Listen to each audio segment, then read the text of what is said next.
पुराने समय की बात है। एक महान विद्वान ब्राह्मण थे जिसका नाम आचार्य त्रिपाठी था। आचार्य के परिवार में सिर्फ वह, उसकी पत्नी और उनका एक छोटा बेटा था। आचार्य का अधिकांश समय अध्ययन और लेखन में ही व्यतीत होता था। उन्होंने कई महत्वपूर्ण पुस्तकें और ग्रंथों की रचना की थी, परंतु अपने लेखन और ज्ञान में इतने व्यस्त रहते थे कि अपने इकलौते पुत्र अर्पण पर ध्यान देने का समय ही नहीं मिल पाता था। एक दिन आचार्य की पत्नी ने उनसे कहा, क्या आपको अपने इकलौते पुत्र से कोई प्रेम ममता है या नहीं? पूरे दिन आप बस अध्ययन और लेखन में ही व्यतीत करते हैं। आचार्य ने उत्तर दिया, मेरे पास इन भावनाओं के लिए समय कहाँ है। आचार्य जी विद्वानों के बीच बहुत प्रतिष्ठित थे और राजा के दरबार में भी उनका बहुत सम्मान था। राजा ने कई बार उन्हें अपने दरबार में सलाहकार बनने के लिए अनुरोध किया था, लेकिन आचार्य हमेशा यह कहकर इनकार कर देते कि महाराज, आपकी सेवा में आने पर मुझे आपकी चापलूसी करनी पड़ेगी, जो मैं नहीं कर सकता। दूसरी तरफ उनका पुत्र अर्पण अपनी मां की अत्यधिक लाड़ प्यार में बिगड़ गया था। वह पाठशाला जाने की बजाय आवारा लड़कों के साथ समय बिताने लगा। आचार्य जी अपने लेखन और अध्ययन में इतने व्यस्त रहते थे कि उन्हें अपने पुत्र की हरकतों का पता ही नहीं चलता था। अर्पण ने जुआ खेलना शुरू कर दिया और समय के साथ मदिरा पान भी करने लगा। उसकी संगत कुछ चोर उचक्के जैसे युवकों के साथ हो गई थी। एक दिन की बात है, अर्पण अपने चोर दोस्तों के साथ मंदिर में चोरी करने के लिए जाता है और जब वह तीनों मंदिर में सौरी कर रहे थे, तभी एक पहरेदार ने उन तीनों को सौरी करते हुए पकड़ लिया और उसे पकड़कर सीधे राजा के पास ले गए और बोले, महाराज, यह लड़के मंदिर में चोरी करते हुए पकड़े गए हैं और इनमें से एक आचार्य जी का पुत्र अर्पण है। यह सुनकर राजा भी अचंभित रह गए कि ज्ञान और धर्म का उपदेश देने वाले आचार्य का पुत्र चोरी में लिप्त है। राजा ने तुरंत एक सैनिक को आचार्य जी के घर पर सूचना देने के लिए भेजा। सैनिक ने जाकर कहा, आचार्य जी, आपका बेटा राजमहल में है, उसे मंदिर में चोरी करते हुए पकड़ा गया है। यह सुनकर आचार्य जी ने कहा, ओ, ये क्या मेरे मुंह पर काली खपत लग गई, अब मैं किसी को क्या मुंह दिखाऊंगा। उनकी पत्नी ने कहा, महाराज आपका बहुत सम्मान करते हैं, आप चाहे तो उसे माफी मिल सकती है। आचार्य जी ने उत्तर दिया, नहीं, मैं एक अपराधी की सिफारिश कर नहीं करूंगा, यह भी एक अपराध है। उसकी पत्नी ने धमकी दी, अगर आप राजा के पास नहीं जाएंगे तो मैं अपनी जान दे दूंगी। इस प्रकार आचार्य जी ने अपने सिद्धांतों के आगे झुकने से इनकार कर दिया और यही उनके व्यक्तित्व की महानता को दर्शाता है। आचार्य ने भारी मन से कहा, ओह, तुम्हारी इस जिद की वजह से मुझे राजा के पास जाना ही पड़ेगा। पत्नी की बात मानकर अनिच्छा के बावजूद वे राजमहल पहुंचे। दरबार में उन्होंने राजा से निवेदन किया, राजन, मेरा पुत्र अभी नाबालिग है, उसे क्षमा कर दीजिए। राजा ने गंभीरता से जवाब दिया, यदि ऐसी बात है तो आपको राज दरबार में सभी के सामने मुझसे सार्वजनिक रूप से माफी मांगनी होगी, तभी मैं आपके बेटे को माफ कर सकता हूं। आचार्य ने सिर झुकाकर कहा, ठीक है राजन, मैं भरे दरबार में आपसे अपने बेटे के लिए क्षमा याचना करता हूं। आचार्य की इस विनती पर राजा ने उनके बेटे को इस शर्त पर माफ कर दिया कि भविष्य में वह कोई अपराध नहीं करेगा। परंतु इस घटना के बाद आचार्य जी की प्रतिष्ठा में धक्का लग गया। वे जहां भी जाते लोग उसे कहते कि आचार्य का बेटा चोर और उचक्के है। ये सब सुनकर आचार्य जी को बहुत दुख होता। इस अपमान और बेइज्जती के चलते आचार्य जी अब बीमार रहने लगे। उनके स्वास्थ्य पर इसका गहरा असर पड़ा। बेटा तो घर आ गया, लेकिन चोरी की उसकी आदत गई नहीं। उसने आचार्य जी की किताबें उठाकर बेचना शुरू कर दिया। एक दिन आचार्य जी ने पूछा, मेरी पुस्तकें कहां गई? तो बेटे ने लापरवाही से कहा, पिताजी, मैंने घर का कोड़ा कचरा साफ कर दिया। आचार्य क्रोधित होकर बोले, अरे निकम्मे, तूने मेरा सर्वनाश कर दिया बेटा। उसे स्वर में बोला, आप तो हमेशा मुझे कोसते ही रहते हैं। मुझे लगा वो किताबें किसी काम की नहीं, इसलिए मैंने उसे बेच दिया। आचार्य जी ने उसे ज्यादा कुछ कहा नहीं। समय बीतने के साथ साथ आचार्य की बीमारी और गंभीर होती गई। वे चिंतित थे कि उनके बाद उनकी पत्नी और आवारा बेटे का क्या होगा। वे बीमार थे, फिर भी एक महत्वपूर्ण ग्रंथ की रचना कर रहे थे। वे सोचते, मैं यह ग्रंथ पूरा करके ही मरूंगा। बीमारी के बावजूद वे दिन रात लिखते रहे और एक दिन उनका यह ग्रंथ पूरा हो गया। उन्होंने सोचा, मेरा ग्रंथ तो पूरा हो गया है।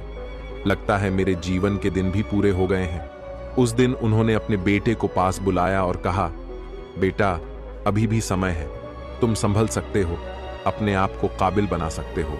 उन्होंने अपना लिखा हुआ ग्रंथ बेटे को देते हुए कहा, बेटा, तुम्हारी बर्बादी मेरी ही लापरवाही का नतीजा है। यह अमूल्य ग्रंथ संभाल कर रखो, तुम्हें देने के लिए मेरे पास कुछ और नहीं है।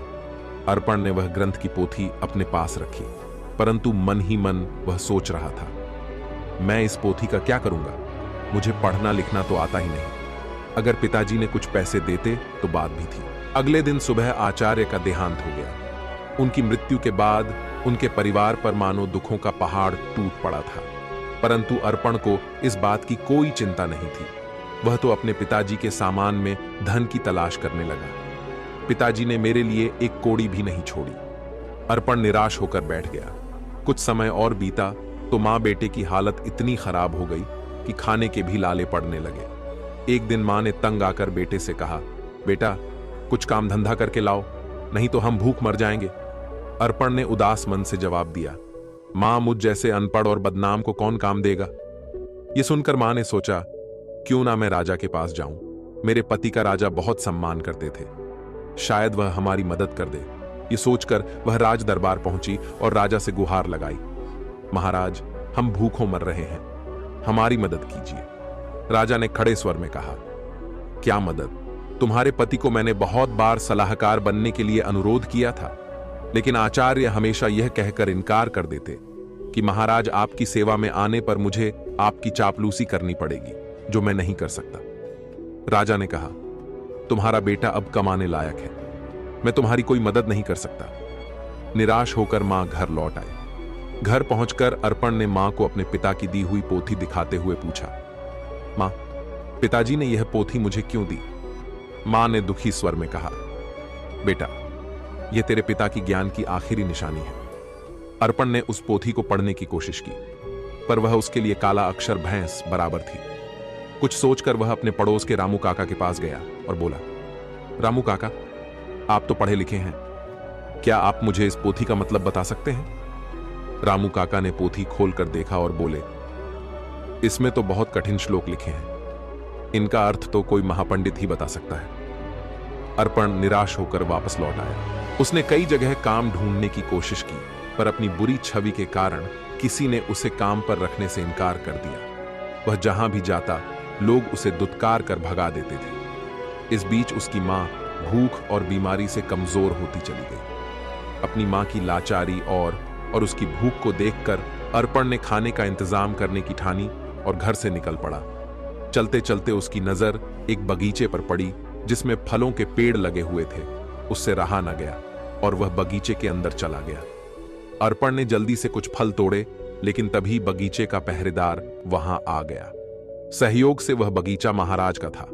एक बार फिर अर्पण को पकड़कर महाराज के सामने पेश कर दिया गया। पहरेदार ने कहा, महाराज, यह आपके बगीचे से फल चुरा रहा था।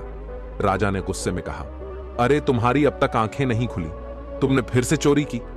अर्पण गिर गिर कर बोला, महाराज, मैं कई दिनों से भूखा हूं। राजा ने कड़क आवाज में कहा, चुप हो जाओ, अगर तुम आचार्य के पुत्र ना होते तो तुम्हें सूली पर चढ़ा देता। तुम्हारी यही सजा है कि तुरंत मेरा राज्य छोड़ दो। वह बेचारा कह भी नहीं पाया कि वह भूख से लाचार है। राज्य से निकाले जाने की सजा पाकर जब बेचारा अर्पण घर लौटा तो उसकी मां की मृत्यु हो चुकी थी, क्योंकि कई दिनों से उसने कुछ नहीं खाया था और उसे हमेशा चिंता सताती रहती कि मेरे जाने के बाद मेरे बेटे का क्या होगा। दुखी मन से उसने अपनी मां का अंतिम संस्कार किया और राज्य छोड़ने का निश्चय कर लिया। अर्पण ने अपने पिता की दी हुई पोथी को संभालकर एक थैले में डाला और राज्य छोड़कर चल दिया। दोस्तों, जिंदगी के एहसास बदल जाते हैं जब कोई हाथ और साथ दोनों ही छोड़ देता है। तब कुदरत कोई ना कोई उंगली पकड़ने वाला भेज देता है। मुस्कुराकर चलते रहिए। मुंह पर कड़वा बोलने वाले कभी धोखा नहीं देते। डरना तो मीठा बोलने वालों से चाहिए जो दिल में नफरत पालते हैं और समय के साथ बदल जाते हैं। नामुमकिन कुछ भी नहीं है। हम वह सब कर सकते हैं जो हम सोच सकते हैं, और वह सब सोच सकते हैं जो हमने कभी नहीं सोचा कि सब कुछ संभव है। हर कोई कहता है कि ईश्वर नजर नहीं आता। सच तो यह है कि जब संकट में कोई साथ नहीं देता तो वही नजर आता है। सहारे इंसान को खोखला कर देते हैं और उम्मीदें कमजोर कर देती हैं। अपनी ताकत के बल पर जीना शुरू कीजिए। आपका खुद से अच्छा साथी और हमदर्द कोई और नहीं हो सकता। यकीन जानिए, अगर आप हारना सीख लेंगे तो जीत रोती पीटती आप तक चली ही आएगी। वक्त आपका है, चाहो तो सोना बना लो, चाहो तो सोने में गुजार दो। अगर आप जानते हैं कि आप वाकई में सही हैं तो लोगों को जो चाहे कहने दो, फिर पीठ पीछे आपकी बात चले भी तो घबराना मत, क्योंकि बात उन्हीं की होती है जिनमें कोई बात होती बढ़ते रहे कदम। बस मंजिल की ओर कुछ मिले ना मिले, तजुर्बा तो नया होगा। भूमि पर फल के लिए श्रम सबको करना पड़ता है। परमात्मा सिर्फ लकीरें देता है, उसमें रंग हमको भरना पड़ता है। अर्पण चलते चलते वह एक घने जंगल में पहुंचा और सोचा, यही फूल फल खाकर गुजारा करूंगा। वह एक पेड़ के नीचे बैठ गया और अपने पिता की पोथी को खोलकर फिर से पढ़ने की कोशिश करने लगा। शायद इसमें छिपे ज्ञान से मेरे दुखों का अंत हो जाए। बेचैनी में वह पोथी के पन्ने पलट रहा, लेकिन उसे कुछ समझ नहीं आ रहा था। उसने सोचा कि काश मैं पढ़ पाता। पिताजी ने मरते वक्त कहा था कि यह ग्रंथ अमूल्य है। अचानक हवा का एक तेज झोंका आया और पोथी में से कुछ पन्ने उड़ गए। अर्पण ने उन पन्नों को पकड़ने की कोशिश की, पर वह असफल रहा। वह सोचने लगा, पता नहीं कितने पन्ने उड़ गए हैं। उसने पोथी को वापस बंद किया और आराम करने के लिए पेड़ के नीचे सो गया। उसी जंगल में एक युवराज शिकार खेलने के लिए भटक रहा था। हवा में उड़ता हुआ पोथी का एक पन्ना उसके हाथ लग गया। उसने उसे देखा और पढ़ने लगा। किसी ने सुंदर हस्तलिपि में संस्कृत का श्लोक लिखा है, किंतु मैं संस्कृत नहीं जानता। कुछ सोचकर युवराज ने वह पन्ना अपनी जेब में रख लिया और शिकार की तलाश में आगे बढ़ गया। तभी उसकी नजर एक हिरण पर पड़ी और वह उसका पीछा करने लगा। हिरण अपनी जान बचाने के लिए एक प्राचीन मंदिर की दिशा में भागा और युवराज उस प्राचीन मंदिर में दाखिल हो गया। जंगल के बीच में यह एक प्राचीन मंदिर था, जहां कुछ वनवासी पूजा कह रहे थे। उनका पुजारी कह रहा था, भाइयों, देवी को प्रसन्न करने के लिए हमें नौजवान युवक की बलि देनी होगी। तभी युवराज ने मंदिर में प्रवेश किया। वनवासियों ने उसे देखा और बोले, पुजारी जी, संयोग की बात है, युवक भी आ गया, क्यों ना इसी की बलि दे दी जाए। यह सुनकर युवराज सोच में पड़ गया। अगर मैंने इन्हें अपना असली परिचय दे दिया तो यह मुझे अवश्य ही बलि पर चढ़ा देंगे, क्योंकि यह शत्रु देश के राजा का है। वनवासियों ने युवराज को रस्सियों से बांध दिया। तब युवराज ने कहा, पुजारी जी, मैं एक नीच कुल की संतान हूं, मेरी बलि देने से देवी अपवित्र हो जाएंगी।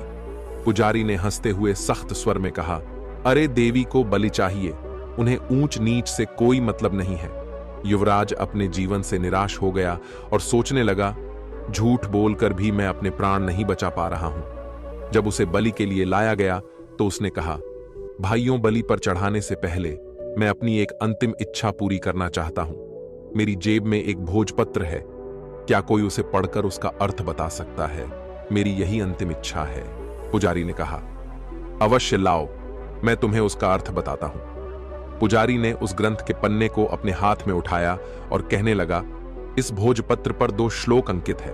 पहले का अर्थ है, एक झूठ कई झूठों को जन्म देता है और झूठा व्यक्ति अंततः मुसीबत में फंस जाता है। दूसरे श्लोक का भावार्थ है, किसी के प्राण लेना सरल है, परंतु किसी को जीवन देना अत्यंत कठिन है। युवराज यह सुनकर फूट फूट कर रोने लगा। पुजारी ने उससे पूछा, तुम रो क्यों रहे हो? युवराज ने रोते हुए कहा, यह दोनों श्लोक मुझ पर ही चरित्रालु होते हैं। यह सुनकर वनवासियों को अपनी गलती का एहसास हुआ। उनमें से एक आगे बढ़कर बोला, पुजारी जी, यह युवक सच कह रहा है, हमें इसे जबरदस्ती बलि पर चढ़ाने का कोई अधिकार नहीं है। तब वनवासियों ने युवराज को मुक्त कर दिया।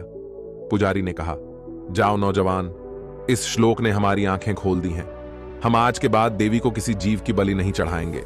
युवराज, जिसका नाम यंश था, उसने उनका धन्यवाद किया और महल की ओर चल दिया। लौटते समय वह विचारों में खोया हुआ था और सोच रहा था, यह भोजपत्र कितने अनमोल है, इन्होंने मेरे प्राण बचाए। हो सकता है ऐसे सुंदर उपदेशों वाले और भी पन्ने हों। महल वापस पहुंचकर युवराज ने अपने पिता के चरणों में प्रणाम किया और कहा, पिताजी, आपने मुझे शिकार खेलकर जीवों की हत्या करने से मना किया था। मैंने आपसे झूठ बोलकर शिकार खेलने गया था और मुसीबत में फंस गया। परंतु इन श्लोकों ने मेरे प्राण बचा लिए। फिर युवराज ने राजा रुद्र प्रताप को अपनी आप बीती सुना दी।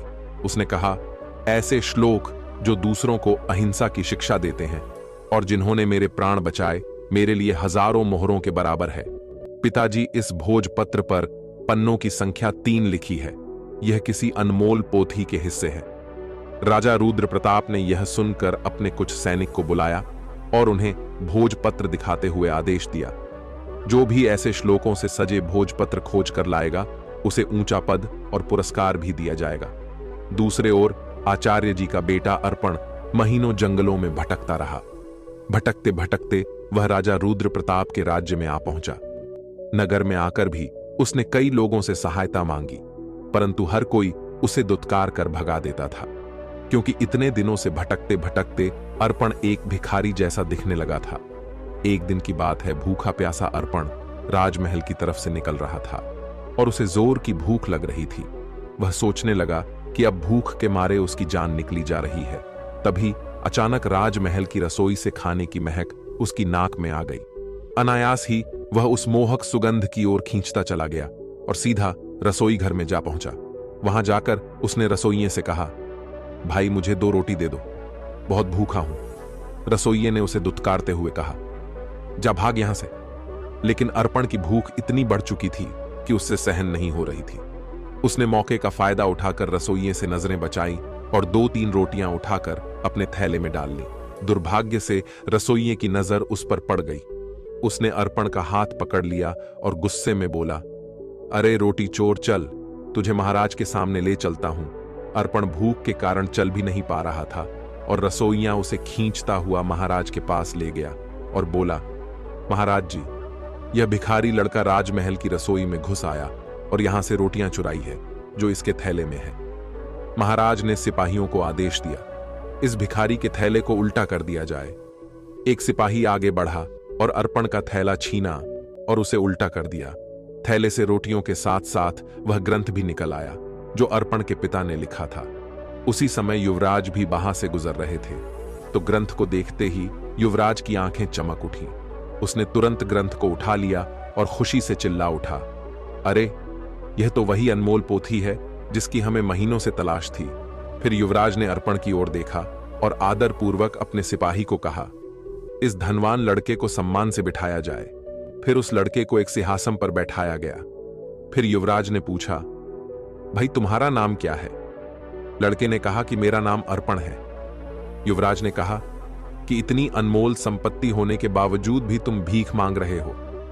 मैं इस पोथी के लिए तुम्हें 50,000 स्वर्ण मुद्राएं देने को तैयार हूं। अर्पण यह सुनकर एकदम असंबित रह गया और बोला, क्या कहा? 50,000 स्वर्ण मुद्राएं कम नहीं है महाराज। मैं सोच रहा था कि लाखों की संपत्ति रखते हुए भी मैं भूखा मर रहा था। फिर उसने कहा, मित्र, इस पोथी के वचनों ने सदा मुझे पतन के गड्ढे में गिरने से बचाया है और मेरे प्राणों की रक्षा की है, लेकिन मेरी आंखें बार बार ठोकर खाकर भी नहीं खुली।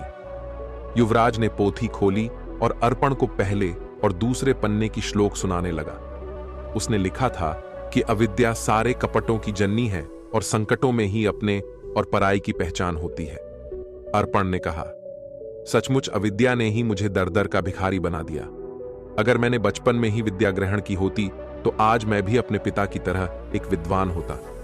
युवराज ने कहा, भाई अर्पण, अपनी पोथी का यह मूल्य स्वीकार करो। और यह कहते हुए उसने स्वर्ण मुद्राओं की थैली अर्पण को थमा दी। अर्पण ने थैली को हाथ में लेते हुए कहा, अब मैं धन का बोझ कहां उठाता फिरूं? इस धन को मैं गरीब बच्चों की अविद्या दूर करने के लिए लगाऊंगा। युवराज ने कहा, मित्र, अब तुम एक भिखारी नहीं रहे, तुम तो अब महान धनवान हो गए हो। अर्पण सोच रहा था, काश यह समझ मुझे बचपन में ही आ गई होती तो शायद मेरे माता पिता आज यहां होते। इसके बाद अर्पण ने वह धन ग्रहण किया और उसने उस धन से गरीब बच्चों के लिए एक पाठशाला बनवाई और खुद भी विद्या प्राप्त करने लगा। दोस्तों, किसी ने बड़े कमाल की बात कही है कि हौसला ना हार गिरकर, ए मुसाफिर, अगर दर्द यहां मिला है तो दवा भी यहीं मिलेगी। दोस्तों, जीवन में जो होना है वह होकर रहेगा। यह कहानी सिखाती है कि अगर आपकी बुराइयां आप पर हावी हो गई तो आपका अंत निश्चित है। इसलिए बुराइयों को अपने ऊपर हावी मत होने दो। इस कहानी को सुनने के लिए धन्यवाद दोस्तों, मिलते हैं अगली वीडियो में एक नई सीख के साथ। खुश रहिए, अपना ख्याल रखिए।